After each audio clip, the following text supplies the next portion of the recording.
তো মোহাম্মদ ইউনূস সাহেবকে আমি ধন্যবাদ জানাই। উনি বলেছিলেন খাঁচার ভিতরে বন্দী হলে এই খাঁচা থাকা ঠিক না। উনি খাঁচাটা ভেঙে দিয়েছেন। কোনো খাঁচা নাই কিন্তু কোর্টে।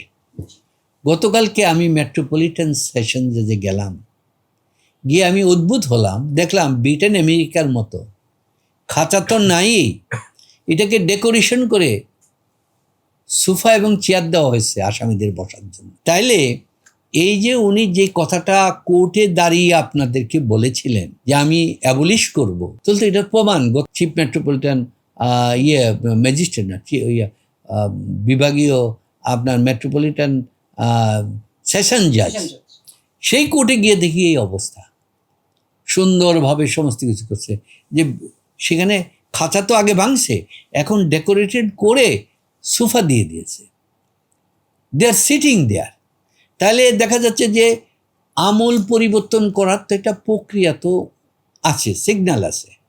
এখন যেই ব্যক্তিরা এখানে আছে তারা তো দীর্ঘদিনের একটা প্রক্রিয়ার মাধ্যমে এখানে আসছে, এবং এই প্রক্রিয়াটা তাদের অ্যাপয়েন্টমেন্ট, এভরিবডির অধিকাংশরই অ্যাপয়েন্টমেন্ট প্রমোশনটা কিন্তু পূর্বতন সরকারের, এবং সেখানে অ্যাপয়েন্টমেন্টগুলির মধ্য থেকে দলীয় আনুগত্য এবং সহানুভূতি থাকবে। তো সুতরাং এই জিনিসটা রাতারাতি চেঞ্জ হয়ে যাবে, বিশেষ করে বাংলাদেশের প্রেক্ষাপটে আমি মনে করি না।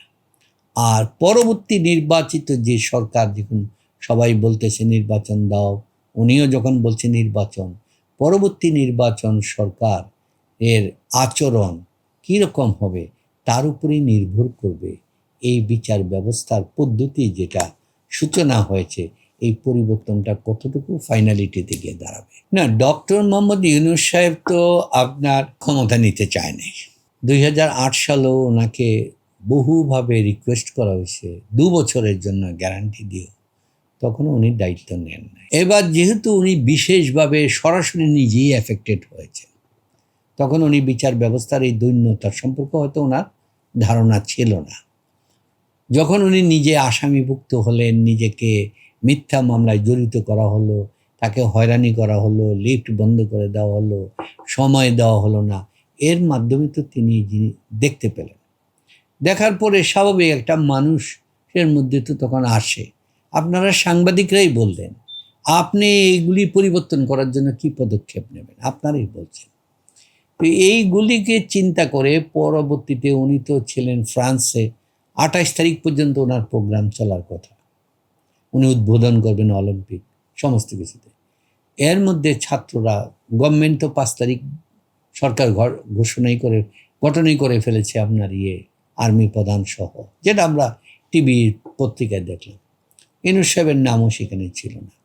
পরবর্তী ছাত্ররা সেখানে ওনাকে অনুরোধ করলেন, কথাবার্তা বলে সমস্ত কিছু করে ওনাকে আনলেন। উনিও বললেন যে আমি ছাত্রদের অনুরোধে আসছি এবং তারাই আমার নিয়োগকর্তা, এরা বললেন। তো উনি আসলেন। তো এর মধ্যে আগে তো উনি ছিলেন না। সুতরাং এই গভর্নমেন্টের যে পূর্বতন সেট আপ, এই সেট আপ কাউকে কিন্তু তিনি বাদ দিয়েছেন বলে আমরা দেখি নাই, সবাই এটার মধ্যে রয়ে গেছে। 2-1 হয়তো মন্ত্রণালয় চেঞ্জ হয়েছে, এর বাইরে কিন্তু কোনো পরিবর্তন আমরা দেখি নাই। আর উনি নিজে হয়তো সম্পৃক্ত করেছেন আরও কিছু জনকে, এর মধ্যে দিয়ে সরকারটা চলছে। তো এই সরকারের চলার মধ্য দিয়ে ওনার আন্তরিকতাটা, আমি যেহেতু আইনঙ্গে কিন্তু আমি তার প্রতিশ্রুতির প্রতিফলন কিন্তু আমি দেখতে পাচ্ছি। উনি খাঁচা ভেঙে দিয়েছেন, তারপরে আপনার এই আসামিদেরকে বসার জন্য একটা গরিব দেশ একটা ডেকোরেশন করে আনা, এটা যথেষ্ট সময়, তবে উনি কিন্তু ওই সিস্টেমগুলি চালু করেছেন।